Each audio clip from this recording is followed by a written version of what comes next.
telepon. Halo, Ya Bun. Papi, stok listrik Oh, habis. tagihan listrik ya? Isiin ya Oke, sekarang oke. ya. Aku bayar sekarang Ya, ya. dah. Bye.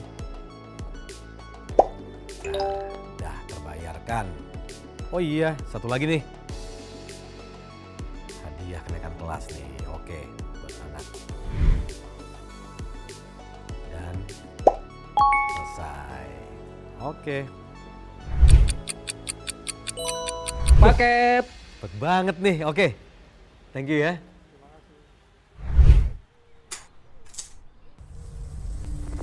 Ekonomi digital bukan lagi menjadi visi abstrak. Teknologi digital sudah memegang peranan penting dalam aspek kehidupan kita. Dari kita bangun tidur, beraktivitas, hingga kembali tidur.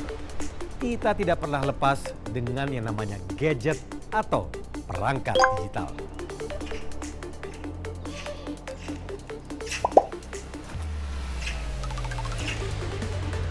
Coba. Penyerapan teknologi di banyak lini ini telah mengubah berbagai pola bisnis. Dari yang tadinya manual menjadi serba otomatis dan digital. Badis, inilah era ekonomi digital.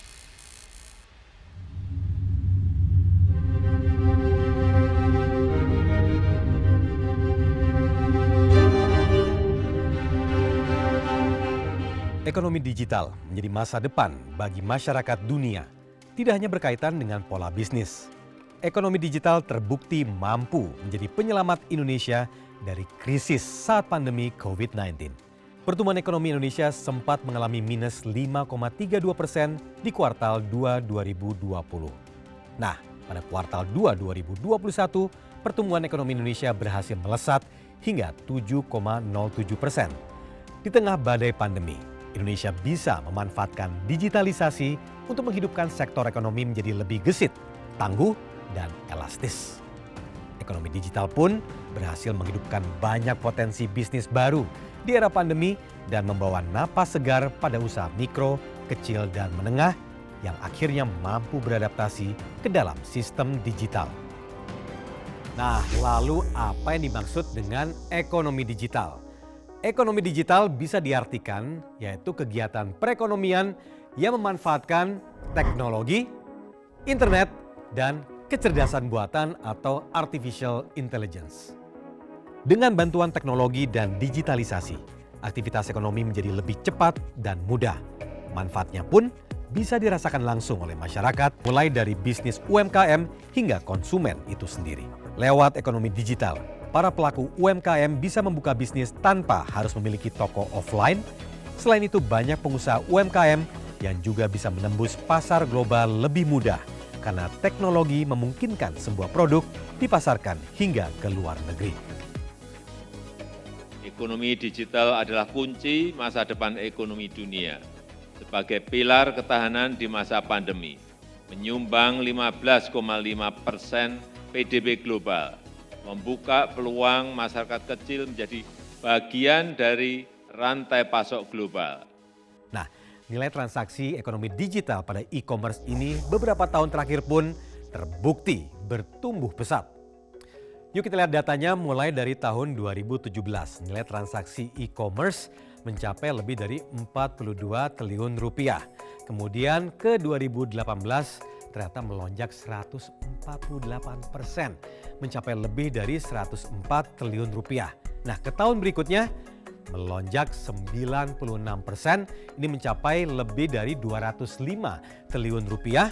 Kemudian di tahun berikutnya ternyata naik 29,6%, mencapai lebih dari 266 triliun rupiah. Nah, kemudian di tahun 2021 ternyata naik 50,1% hingga mencapai 401 triliun rupiah. Transaksi ekonomi digital sendiri tidak terbatas pada e-commerce, melainkan juga platform penyelenggara pendidikan berbasis teknologi atau edutech seperti Ruang Guru hingga Zenius, transportasi online seperti Gojek dan Grab, hingga pelayanan kesehatan berbasis teknologi seperti Halodoc, Alodokter, hingga Good Doctor. Kalau kita lihat data dari Google, Temasek, dan Bain & Company, nilai ekonomi digital Indonesia diperkirakan akan terus naik dan bahkan mencapai 1,17 triliun rupiah di tahun 2022. Dan ini bahkan diprediksi akan naik di tahun 2025 mencapai 1,9 triliun rupiah dengan e-commerce sebagai pendorong utama. Dan nilai ini bahkan diprediksi akan terus naik bahkan mencapai 3,3 hingga 3,5 triliun rupiah di tahun 2030. Nggak usah jauh-jauh 2030 deh. Tahun 2025 alias 2 tahun lagi. Nilai ekonomi digital bahkan menyumbang 10% bagi PDB Indonesia. Meski begitu, ekonomi digital masih di usia belia. Masih panjang perjalanannya dan masih banyak tantangannya. Yang pertama, tantangan dari segi infrastruktur. Pertumbuhan adopsi digital di Asia Tenggara sendiri semakin masif. Menurut laporan Google, Temasek, dan Bain & Company, ada tambahan 100 juta pengguna internet dalam kurun waktu 3 tahun terakhir. Namun sayangnya, penetrasi internet di Indonesia masih terhitung lebih rendah dibanding negara ASEAN. Ditambah lagi dengan PR besar infrastruktur digital yang belum merata di seluruh wilayah tanah air. Namun pertanyaannya, seperti apa masa depan ekonomi digital Indonesia? Sanggupkah kita menghadapi tantangan 2023 yang penuh ketidakpastian ini? Dan satu lagi, siapkah kita terhadap percepatan transformasi digital di Indonesia? Selengkapnya tetaplah di Tominomics.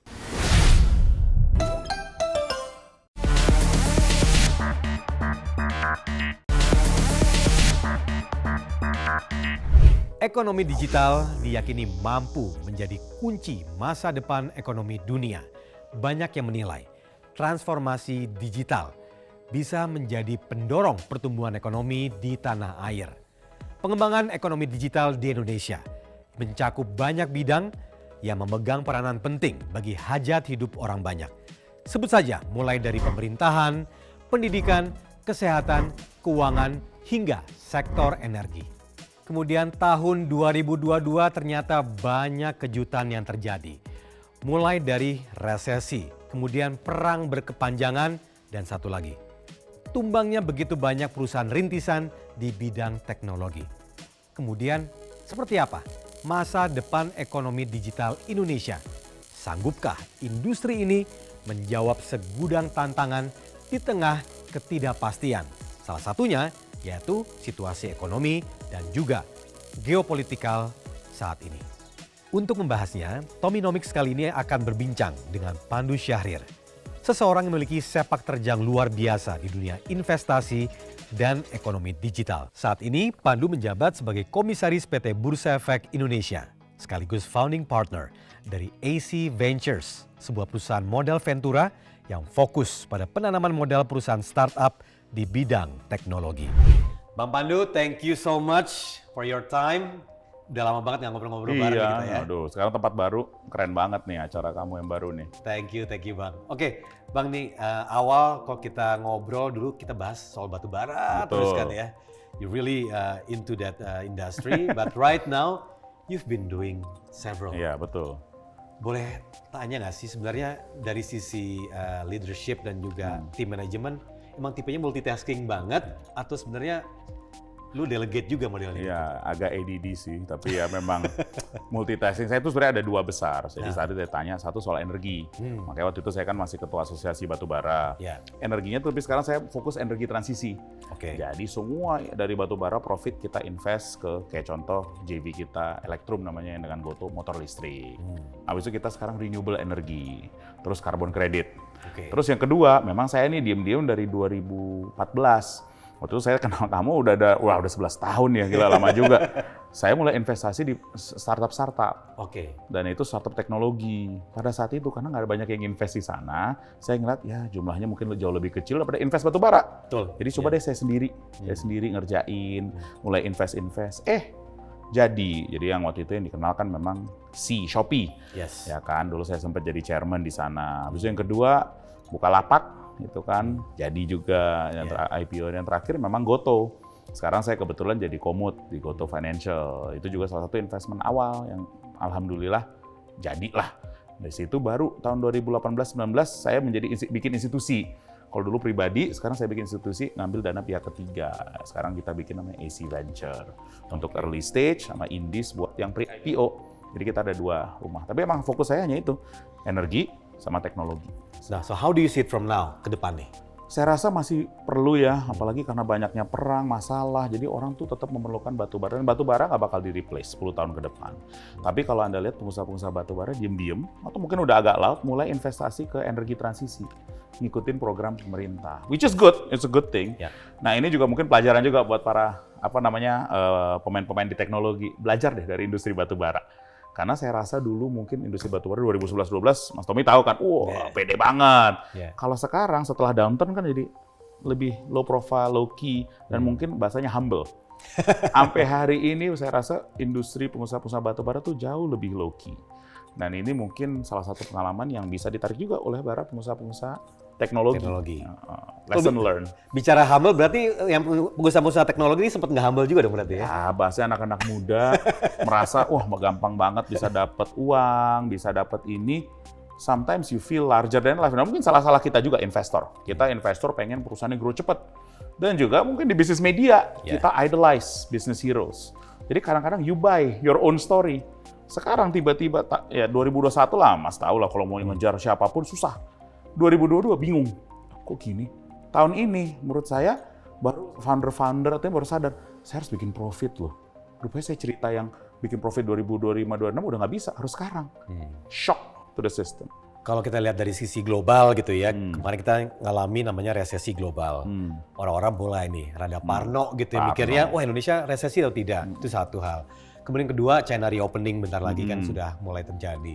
Dan harga komoditas juga udah mulai stabilize, betul. Nah dari beberapa tekanan atau pengaruh dari luar gitu, dari global, sejauh apa nih berimpact di dua industri tadi ya, baik itu energi ataupun teknologi, menurut Bang Pandu? Energinya menurut saya agak positif, karena kita eksportir terbesar buat energi batubara especially.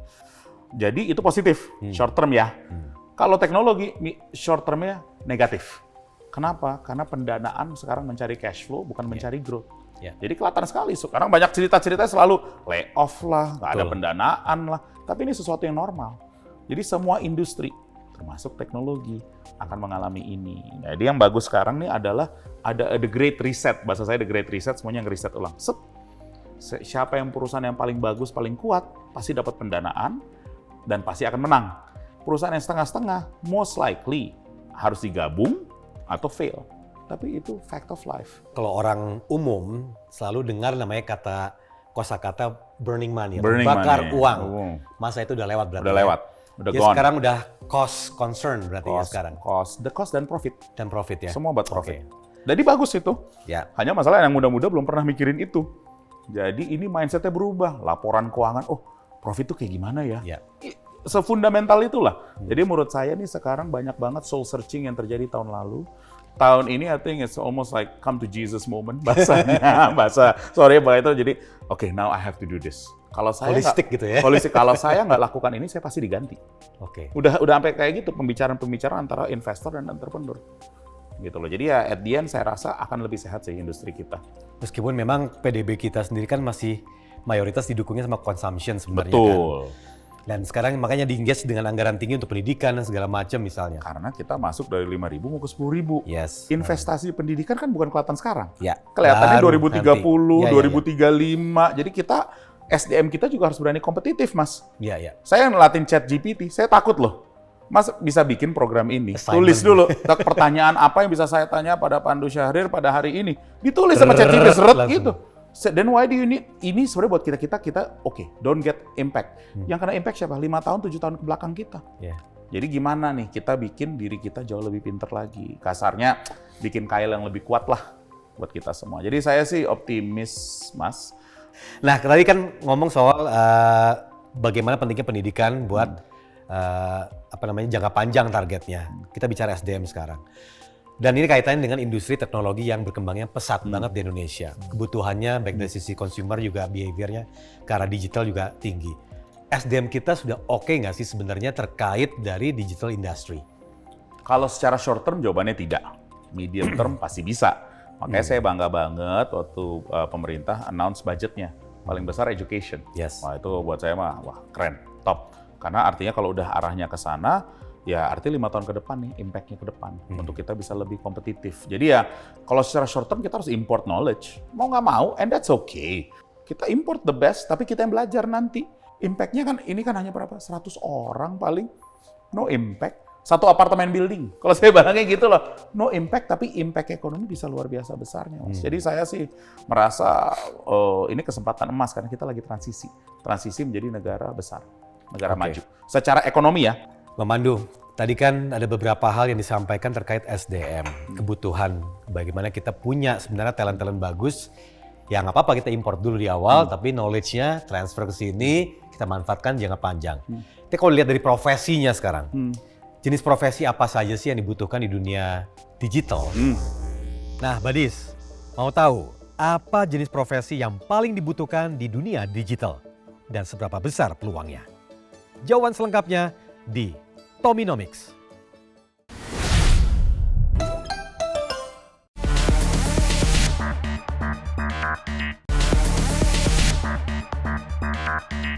Bisnis digital akhirnya menjadi sebuah tren. Peluang usaha yang menjanjikan, apalagi dengan semakin tingginya penggunaan teknologi di tengah masyarakat. Peluang investasi ekonomi digital di kawasan Asia Tenggara begitu besar. Bahkan berdasarkan hasil riset Google, Temasek, dan Bain & Company menyebutkan bahwa ekonomi digital Indonesia menjadi yang terbesar di Asia Tenggara. Artinya, peningkatan transaksi digital di Indonesia mampu mengundang lebih banyak investasi masuk. Indonesia dilirik sebagai tempat yang baik untuk berinvestasi pada sektor yang berhubungan dengan teknologi.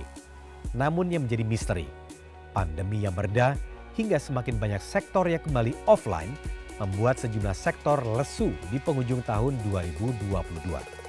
Bagaimana navigasi investasi di tahun 2023? Sektor apa yang menjanjikan? Dan investasi diri seperti apa yang dibutuhkan untuk menjadi SDM yang tangguh di tengah era ekonomi digital? Yuk langsung kita tanya ke Pandu Syahrir. Bang Pandu, tadi kan ada beberapa hal yang disampaikan terkait SDM, kebutuhan bagaimana kita punya sebenarnya talent-talent bagus. Ya nggak apa-apa kita import dulu di awal, tapi knowledge-nya transfer ke sini, kita manfaatkan jangka panjang. Tapi kalau lihat dari profesinya sekarang, jenis profesi apa saja sih yang dibutuhkan di dunia digital dari kacamata seorang Pandu Syahrir? Aku sangat senang nih kalau ngomong ini. Sebenarnya ada satu namanya STEM, Science, Technology, Engineering, Mathematics. Anda jago di 4 itu, pasti dapat kerjaan. Anda belajar matematika, Anda belajar jadi engineer, Anda belajar science, ya kan? Anda deep dive di situ, computer science, Anda deep dive, pasti dapat kerjaan. Dan kerjaannya dengan gaji paling tinggi. Pasti, Mas. Karena di situ orang selalu membutuhkan untuk bisnis digital. Oke, tapi kalau behavior investor, ini kan orang-orang yang tadinya dasarnya juga konvensional juga pastinya.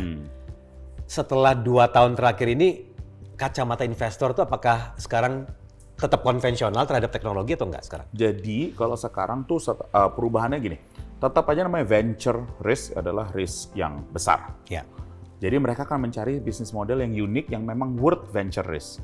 Lo nanya, apa sih yang worth venture risk? Yeah. Mungkin AI, karena ada ChatGPT. Ya kan, gara-gara sekarang tren ChatGPT, orang ngomongnya AI. Kedua, anything yang to do with energi transisi. Kenapa? Karena semua pemerintah dunia mikirnya energi transisi. Jadi urusan yang carbon credit, energi efisiensi, electric vehicle, semua ke sana larinya. It's worth the venture risk. Nah, kalau udah ngomong electric vehicle, ngomongnya apa? Bikin motor yang murah atau mobil yang murah, bikin baterai yang murah dan bisa berkepanjangan. Itu aja. Dan juga bagaimana penggunaan energi output yang lebih efisien. That's it.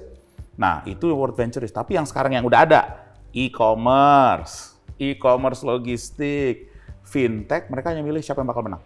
Itu saya double down. Yang lainnya yang nggak bakal menang atau saya rasa ini either finish atau digabung-gabung.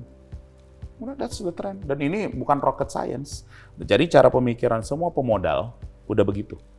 They look for the winner. Jadi menurut saya sih tahun ini great reset dan sehat. Dan saya sangat yakin 5 tahun dari sekarang Anda invest tahun ini, you will make money. Ini banyak bocoran banget nih.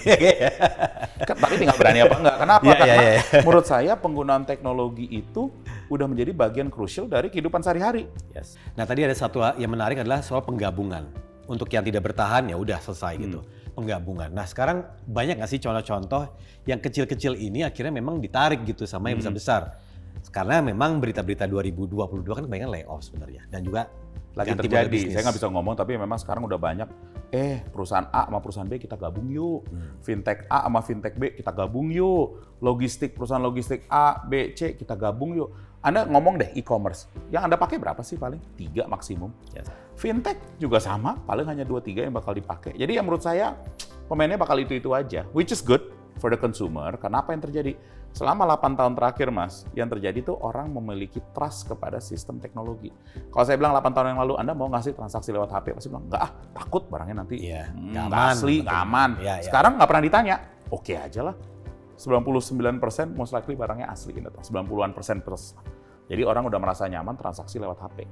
Nah, kalau melihat challenge terbesarnya di tengah pasca ya pandemi, kemudian resesi global yang kemarin, dan juga beberapa tekanan di luar, apa aja sih tantangan yang di Indonesia sendiri untuk kedepannya nih, terutama untuk digital platform?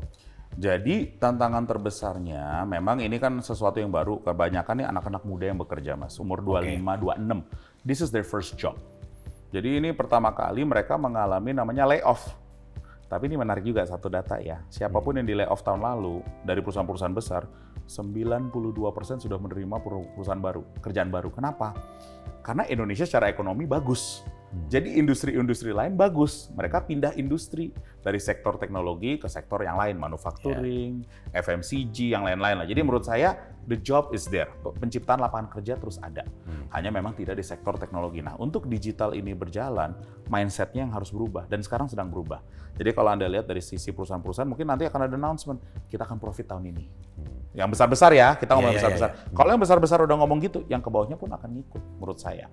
Jadi ini perubahan mindset, saya actually quite optimis akhir tahun ini, cara pemikiran baik investor seperti saya, dan pemikiran dari sisi company-company founder akan jauh lebih sehat.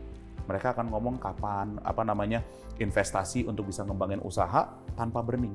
Nah, kalau melihat dari tantangan tadi udah disebut ya, tapi kalau tadi renewable energy. Nah, itu. Kita kemarin dalam beberapa paparan pemerintah optimis banget melihat ke depan gitu. Nah, kita kan lihat di hulu dan ke hilir juga nih ya. Apa yang jadi masalah di hulu terutama? Aduh, aku ini kalau ngomong dari hulu, sebenarnya sumber energi kita banyak. Jadi Anda ngomong geothermal, paling banyak di dunia. Ya udahlah, ini saya nggak usah ngocehin ini karena semua udah pada tahu. Saya ngomong kendalanya aja, adalah bagaimana kita bisa menciptakan potensi yang ada untuk bisa kita menghasilkan energi terbarukan. Yes. Jadi memang kita harus satu suara antara private sector yang menciptakan, yang maksudnya mencoba mengembangkan hulu ini dengan PLN yang harus menciptakan transmisi dan distribusi, bagaimana bisa menghasilkan energi dengan harga yang pas dan sustainable. Nah, itu adalah komunikasi two ways. Kan kalau pemerintah selalu menargetkan pertumbuhan ekonomi yang oke lah, ya di range kan 5, 5, betul. Nah, tapi dari Bang Pandu sendiri, melihat dari sisi beberapa sektor yang tadi sebutin gitu ya, sejauh apa itu berdampak pada pertumbuhan ekonomi sih sebenarnya? Sebenarnya saya optimis pertumbuhan ekonomi bisa 5, dan nomor 2 yang saya ngelihat adalah namanya bahasa Gini koefisien, sorry agak nerdy nih, adalah perbedaan antara yang punya dan yang nggak punya. Jadi keseimbangan sosial. Ini penting, karena semakin negara kita udah GDP udah 5.000 loh. Gila, luar biasa loh, 5.000 per GDP per kapita, pengen ke 10.000 yang harus kita jaga. Dan ini klasik, di mana setiap negara mencari menjadi negara kaya, perbedaan antara yang punya dan yang nggak punya tuh bisa melebar. Ini yang harus dijaga, jangan terlalu melebar. Jadi yang paling penting adalah gimana kita membuat negara kita tambah kaya, tapi 20-30 juta orang, warga negara Indonesia yang tidak memiliki akses itu, tolong dibantu. Bantunya apa sih, Bos? 1, isi perut, makanan. Kedua, buat anak-anaknya sekolah. Jadi sekolah yang gratis. Dan yang ketiga, rumah sakit. Jadi kalau ada apa-apa atau klinik, dapat ini yang gratis. Itu aja. Kita lihat potensi ya, industri digital ke depan, itu kayak gimana ke depannya biar orang-orang juga paham bahwa ini tidak hanya sesaat aja sih sebenarnya. Oh, kalau industri digital, nanti saya ada jadi satu pesan juga buat teman-teman. Industri digital is here to stay. Malah saya rasa akan berkembang lebih pesat lagi karena sudah ada yang namanya fiskal disiplin. Udah lebih disiplin kayak orang rumah, uangnya keluar berapa ini. Dulu kan aku bilang, enggak, masukin aja 100 saya bisa keluarin 120, asal grow, dompet saya malah nambah gitu kan. Ini sekarang udah beda. Untuk dompet saya nambah, pendapatan harus lebih besar dari pengeluaran. Dan juga nih mungkin pesan terakhir nih buat adik-adik. Dalam hidup tuh kan kita kan kadang-kadang sharing-sharing itu, gimana sih cara sukses, gimana kita bisa digital, ya kan.